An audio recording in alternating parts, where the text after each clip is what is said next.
Selamat siang Ibu. Iya. Sebelumnya perkenalkan kami mahasiswa Dedika Kebidanan Stikas Bina Cinta Usaha dan Prokerto. Di sini kami akan melakukan wawancara kepada Ibu mengenai tugas pelaksana bidan sebagai pelaksana dalam kolaborasi atau kerjasama. Sebelum perkenalkan, nama saya Ramli Firdaus. Nama saya Ariana Herawati. Langsung ke pertanyaan Ibu. Yang pertama, menurut pendapat Ibu, apa definisi kolaborasi dalam pelaksanaan pelayanan kebidanan sebagai pelaksana? Yang pertama, bidan sebagai pelaksana itu kita bisa diartikan bahwa kita sebagai bidan itu melaksanakan tugasnya. Contohnya kayak pelayanan imunisasi balita gitu. Kita juga karena kita bidan, jadi kita boleh melakukan imunisasi. Terus juga kita boleh memberikan konseling tentang keluarga berencana atau biasa disebut KB seperti itu. Itu karena kita bidan sebagai pelaksana. Terus kita juga boleh melakukan pertolongan persalinan. Terus kita boleh juga melakukan rumah kita tindakan datang ke rumah itu home care biasanya disebutnya. Jadi kita dari ibunya selesai bersalin terus sampai KN1, KN2, KN3 kita datang ke rumahnya ibu. Kita konseling tentang nifas, tanda bahaya gitu. Itu karena kita sebagai bidan pelaksana. Jadi itu. Siapa atau pihak mana sajakah yang Ibu jadikan partner Ibu dalam pelayanan kolaborasi tersebut?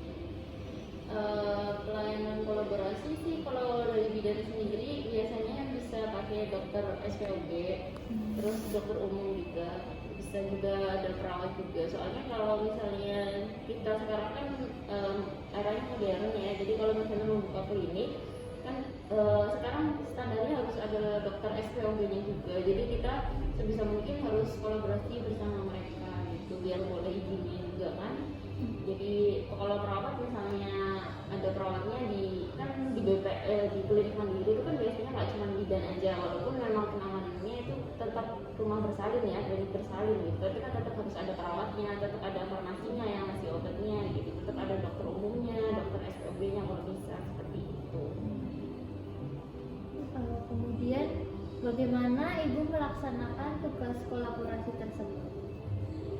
Contohnya sih kayak kita nggak pilih-pilih ya dari saya sendiri gitu, nggak harus memilih ke dokter siapa atau perawatnya siapa gitu. Jadi kita tetap bisa punya banyak relasi atau nggak punya banyak kolega gitu sama orang-orang yang seperti itu. Jadi kan kita nggak dianggap sama orang itu, nggak dianggap oh ini harus milih banget gitu. Tapi kan yang penting dalam kita melakukan kolaborasi itu standarnya seperti ini, sesuai SOP-nya seperti itu. Terus, langkah asuhan kebidanan apa saja yang Ibu tempuh dalam melakukan tugas kolaborasi tersebut agar tercapai pelayanan yang terbaik? Tugas kolaborasi apa saja? Langkah asuhan kebidanan yang Ibu lakukan dalam tugas kolaborasi tersebut. Asuhannya ya supaya kita memberikan asuhan BBL gitu dengan kolaborasi sama perawat kan, misalnya kayak kita ngajarin perawat untuk baby spa kayak gitu kan, kita bisa diajarin tuh. Jadi kan kalau perawat enggak, jadi kita bisa ngajarin ke perawat gitu kan, kita tetap melakukan kolaborasi tuh sama perawatnya. Kita ngajarin ke perawatnya, oh ini sampai baby spa kayak gini, atau meses atau pijat batuk pilek kan, itu kita bisa karena kita diajarin, kita bisa melakukan kolaborasi sama bidannya, sama perawatnya gitu. Jadi nggak cuman istilahnya kita juga bisa membagi ilmu sama mereka gitu. Keadaan seperti apa saja yang memerlukan kolaborasi?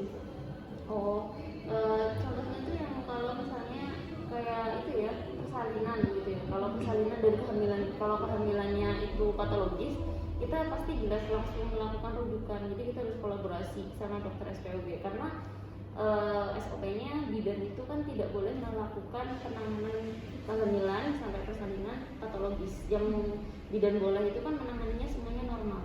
Jadi udah tahu nih pas kita palpasi kok yang teraba bukan kepala gitu, nanti kita anjurkan untuk langsung coba USG aja ibu kayak gitu ke pasien gitu, kita anjurkan untuk USG aja. Jadi nanti kan kelihatan oh ini kepala kayak gitu, oh ini punggung kayak gitu. Kita jadi lebih jadi kita langsung bisa katanya itu langsung bisa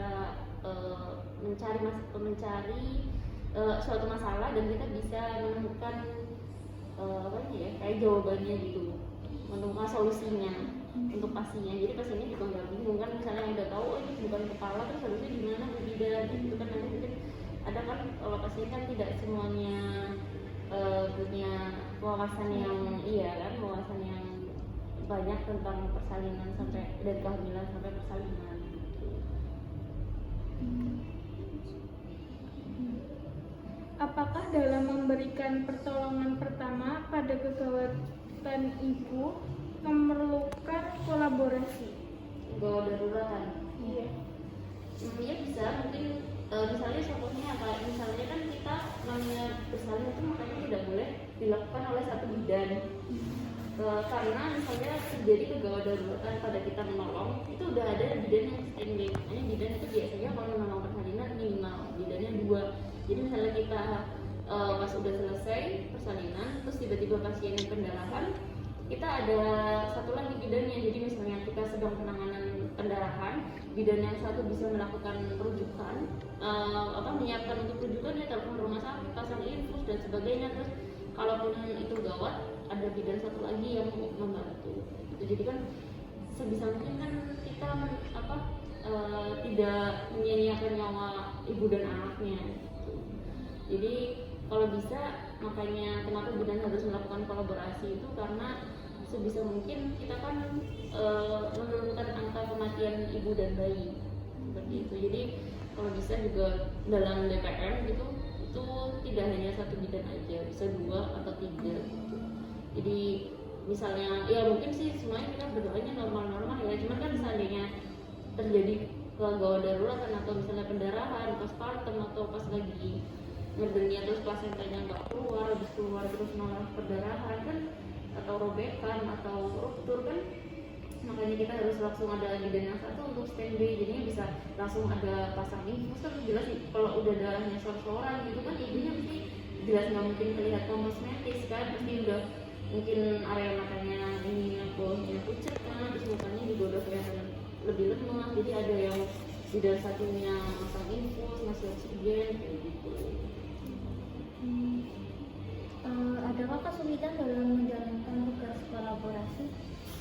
Kalau selama ini sih belum ada ya. Jadi alhamdulillah ini semua bidan juga care. Jadi belum ada masalah sih dengan kolaborasi, malahan jadi lebih terbantu ya dengan adanya kolaborasi ini. Bagaimana cara ibu membangun kolaborasi atau kerjasama yang baik dengan bidan lain? Ya yang pertama, makanya kenapa ada etika kebidanan ya, itu kan karena kita sendiri juga nggak boleh, contoh yang gampang itu kita nggak boleh misalnya ini bidan si A punya pasien tapi bidan si B ikut misalnya itu bidan wilayah si A tapi itu pasiennya si A tapi mengambil pasien si B gitu kan. Jadi itu kan dalam bahasa Jawa juga itu nggak ada etikanya kan. Jadi itu contohnya sih yang gampang seperti itu. Jadi sebisa mungkin kalau kita sama temen ya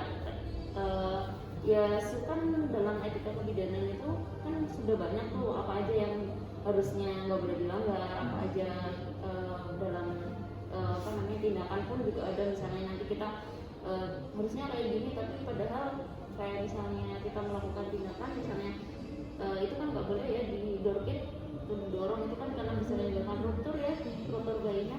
Tapi bidan ini nggak mau lama-lama, jadi kan harus didorong mungkin maunya kayak gitu. Itu sebenarnya nggak boleh. Jadi sebisa mungkin kita menjalin komunikasi dengan bidannya itu yang melalui dengan kita mungkin menegur, tapi negurnya ya jangan terlalu, jangan kebangetan kayak gitu. Jadi kan misalnya ditegur seperti itu kan mungkin nanti ada yang sakit hati ya, terlalu gimana gitu kan, kayak terlalu mengatur, terlalu apa gimana gitu kan, mungkin nanti sananya mungkin juga tambah gak enak hati atau gimana, terus nanti malah dia ngomongin kita yang nggak baik kan gitu kan. Jadi sebisa mungkin kita tetap menjaga relasi sama teman juga. Jadi misalnya teman kita gitu, teman sejawat melakukan kesalahan, sebisa mungkin ya kita menegur dengan cara yang baik, dengan etika yang sopan. Jadi mereka juga tetap mau fine, tetap mau fair sama kita.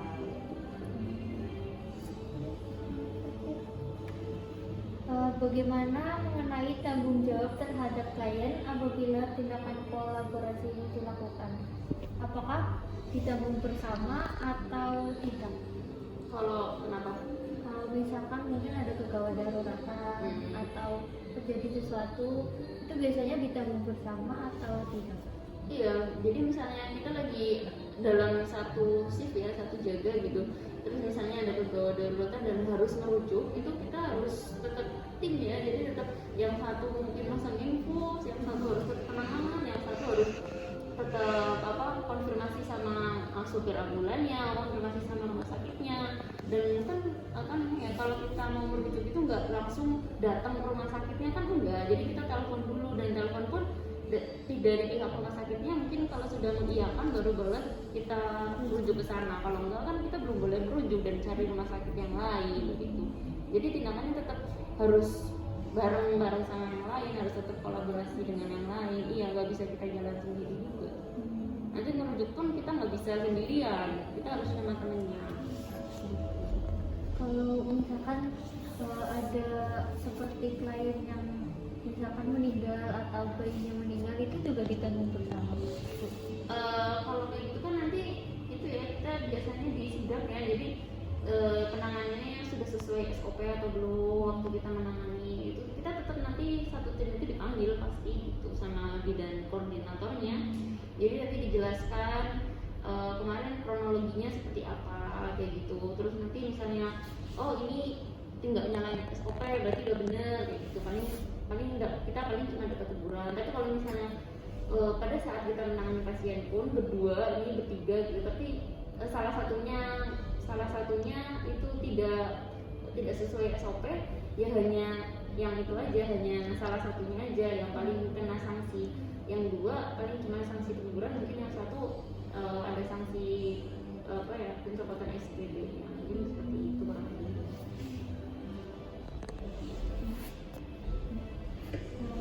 Jadi sekian, terima kasih Ibu sudah meluangkan waktunya, dan terima kasih atas penjelasannya. Kami mohon maaf apabila sudah mengganggu waktunya. Iya, enggak kok, enggak